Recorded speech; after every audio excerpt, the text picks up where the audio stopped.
masuk babak keempat, apa yang terjadi? Babak keempat itu namanya era mulkan jabriyan, era para penguasa yang memaksakan kehendak mereka, yang artinya apa? Mengabaikan kehendak Allah dan Rasulnya. Jadi begitu rumah kita runtuh, Pak, yang tadinya rumah ini disinari dengan Al-Quran ya, plus sunnah tentunya, tiba-tiba muncul bedeng-bedeng di mana Al-Quran ini masuk laci, Pak, masuk lemari, diganti dengan apa? Dengan lampu tempel, Pak, lampu tempel karangan manusia itu. Dan cilakanya sebagian umat Islam sudah mulai menganggap lampu tempel ini dengan lentera Rabbani Al-Quran sama, cocok-cocok saja gitu, fine-fine saja gitu. Tapi hakikatnya apa? Lentera Rabbani disingkirkan. Bagaimana kita akan hidup dalam cahaya lagi kalau begini caranya? Tidak mungkin.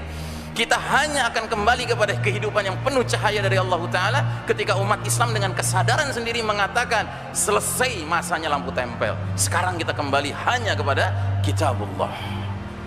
Tapi kalau kita masih main-main di antara lampu tempel dengan lentera Rabbani dan menganggap ini ada kemiripan, la haula wala quwata illa billah. Babak keempat inilah babak di mana kita hidup sekarang ini. Dan saya sering mengatakan, we are living in the darkest chapter of the Islamic history. Kita sedang menjalani babak paling kelam dalam sejarah umat Islam. Belum ada babak lebih kelam dari babak yang kita alami sekarang ini. Ini babak berat sekali, Pak. Gimana tidak berat? Allah nguji kita umat Islam dengan kekalahan secara duniawi pada diri umat Islam, sementara yang berhak memimpin dunia atas izin Allah adalah kaum kafir. Kita ini sekarang sedang menjalani era yang kata Nabi dalam hadis ini, kita menyebutnya hadis lubang biawak. Nabi bersabda, la tattabi'unna sunanal ladzina min qablikum shibran bi shibrin wa dira'an bi dira'in hatta law dakhalu fi juhri dabbin lattaba'tumuhum.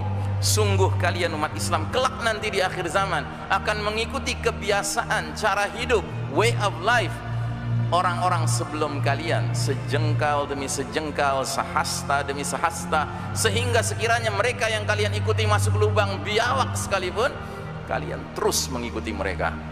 Para sahabat bertanya-tanya, ya Rasulullah, al-Yahuda wan Nasara, ya Rasulullah, apakah yang kau maksud adalah kaum Yahudi dan Nasrani? Kata Nabi, faman, siapa lagi kalau bukan mereka?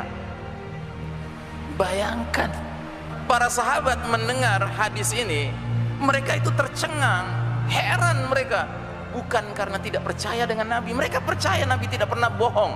Tapi yang membuat mereka tercengang adalah, kok bisa ya umat Islam, umat ahli Quran, suatu ketika ngekor sama umat ahli Taurat, ahli Injil? Ini apa yang terjadi? Ya kan? Para sahabat bingung, karena para sahabat tahu Al-Quran dijamin keasliannya oleh Allah, nggak pernah berubah sampai kapanpun. Sementara Taurat dan Injil nggak ada jaminan keasliannya. Kok bisa-bisanya umat yang memiliki kitab dari Allah yang digaransi keasliannya nggak bakal berubah, ngekor sama umat-umat yang kitab Allahnya sudah berubah? Bagaimana ceritanya ini? Para sahabat boleh bingung waktu itu. Nah, kita yang hidup sekarang ini di babak keempat ini, kalau kita jujur melihat situasi kondisi dunia, kita bukan saja mengerti hadis ini, Pak ya, kita yang mengalami. Semenjak runtuhnya rumah besar kita, praktis Allah Ta'ala mengizinkan the western civilization, peradaban barat, Eropa dan Amerika, yang memimpin dunia ini. Siapa mereka? Yahudi Nasrani. Penulis-penulis barat Amerika khususnya sudah mengatakan, the end of the world is victory for democracy and capitalism. Ujung akhir perjalanan dunia adalah kemenangan bagi demokrasi dan kapitalisme. Ini adalah dusta besar. Tapi alhamdulillah, Nabi Muhammad SAW mengatakan bahwa babak yang sedang kita jalani sekarang ini, babak keempat ini, era mulkan jabarian ini, era para penguasa yang memaksakan kehendak ini bukan babak terakhir. Hadisnya belum berhenti di situ. Nabi Muhammad SAW mengatakan babak keempat ini akan berlalu untuk kemudian datang babak kelima sekaligus babak terakhir. Apa itu babak kelima? Kemudian datanglah era kekhalifahan yang mengikuti metode kenabian. Kemudian Nabi diam. Kita orang beriman harus membiasakan mengatakan bahwa Allah dan Rasulnya harga mati. Kalau sudah Allah dan Rasulnya mengatakan sesuatu, bagi kita nggak ada tawar-menawar lagi, Pak.